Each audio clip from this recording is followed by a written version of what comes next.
Are you new to the world of online chess and looking to dive right in without the hassle of creating an account? In this video, we'll show you how to play as a guest on chess.com, the world's leading online chess platform.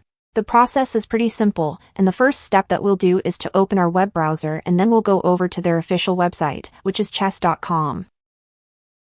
Once you open the website, it's gonna look something like this, and in order to play as a guest, without the need to create an account, we'll simply click on this Play Online button at the right side of our screen.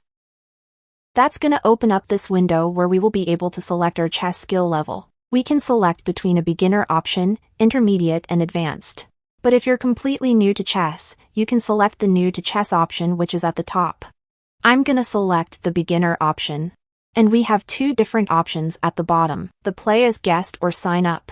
Since we don't have an account on this website, and I suppose that you don't want to create one, you can easily click here to play as a guest.